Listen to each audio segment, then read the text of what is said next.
जय हिंद दोस्तों, आज की इस वीडियो में आप सभी लोगों के लेकर आ चुका बिहार डीएलएड एंट्रेंस एग्जाम 2025 के लिए हिंदी का प्रैक्टिस सेट नंबर 5। इससे पहले हम लोगों ने प्रैक्टिस सेट 4 तक कर लिए। अगर आप लोगों ने उसे नहीं देखा है तो जाकर के देख लीजिएगा।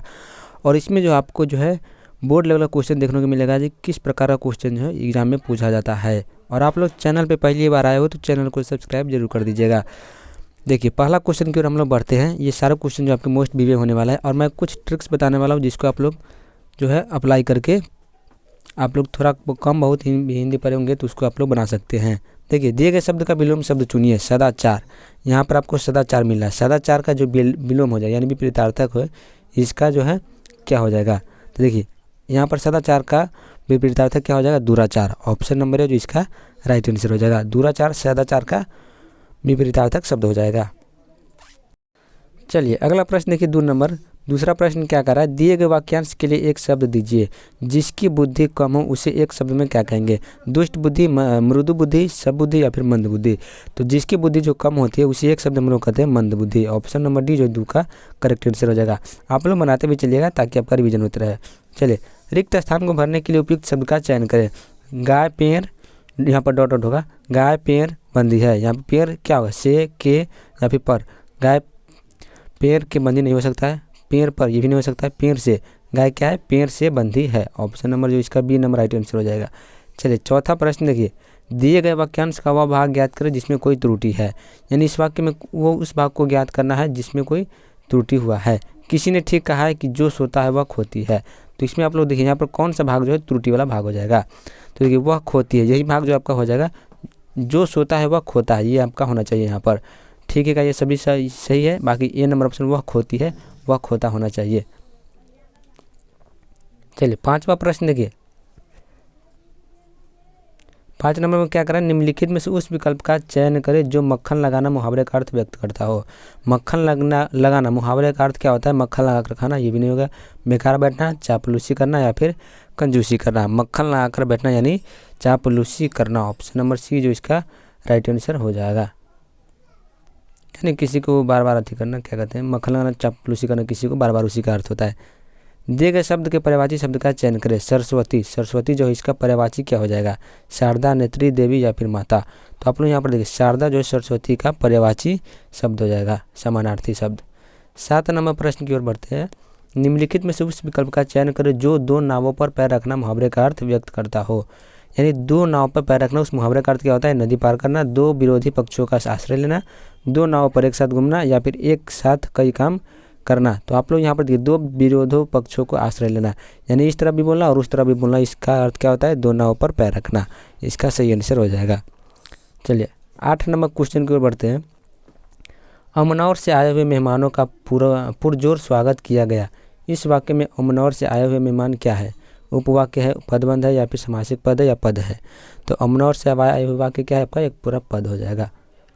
9 नंबर प्रश्न देखिए, स, ई, क, स, आ के मेल से बने शब्द कौन हो जाएगा। तो स, ई, स से तालाबी से हो गया और तालाबी स हो गया, मतलब हलंत, और ई यानी इसी आपका जो सी क, अच्छा शिक्षा आपका हो जाएगा, राइट आंसर हो जाएगा इसका।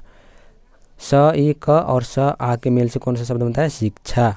चलिए, प्रति छवि के मेल से शब्द बने शब्द का चयन करें। प्रति छवि के मेल से कौन सा शब्द बनेगा, प्रति छवि, प्रति छवि, प्रति छवि या फिर प्रति छवि।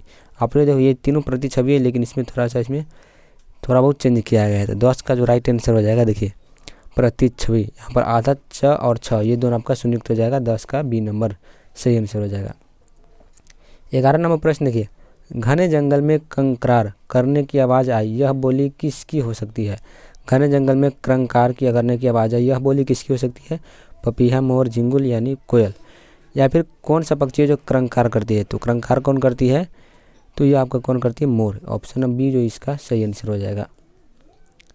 नेक्स्ट प्रश्न देखिए 12 नंबर, अनुस्वार। अनुस्वार क्या है, यानी जो ऊपर जो अनुस्वार होता है ये क्या है, अनुनासिक, निर्नुनासिक, स्पर्श व्यंजन या फिर महाप्राण। तो ये देखिए अनुनासिक हो जाएगा। अनुस्वार क्या है, अनुस्वार और विसर्ग ये दोनों क्या हो जाएगा आपका, अनुनासिक।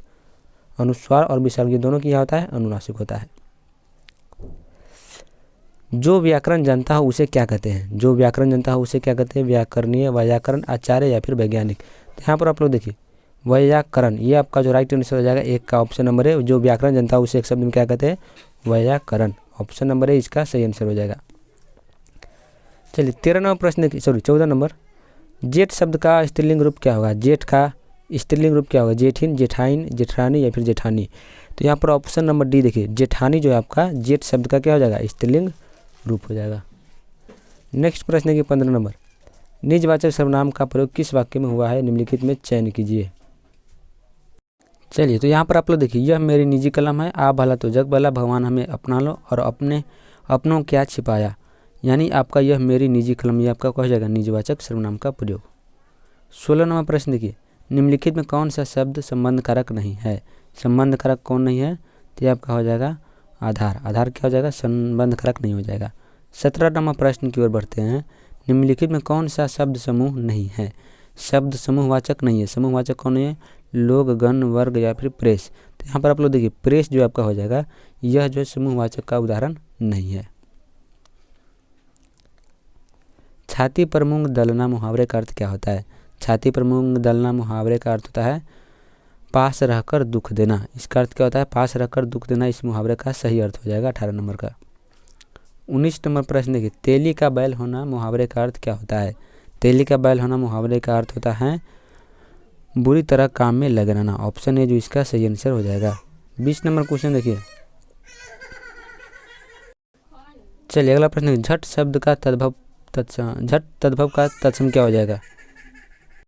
तो देखिए यहाँ पर झट का जो है तत्सम क्या हो जाएगा, झटिटी। ऑप्शन नंबर बी जो इसका सही आंसर हो जाएगा। अगला प्रश्न देखिए 21 नंबर, ही तद्भव का सही तत्सम क्या होगा? ही का जो है सही तद्भव क्या होगा, तत्सम क्या होगा? तो ही का जो सही तत्सम हो जाएगा आपका हस्ती। ऑप्शन ए जो इसका सही आंसर हो जाएगा।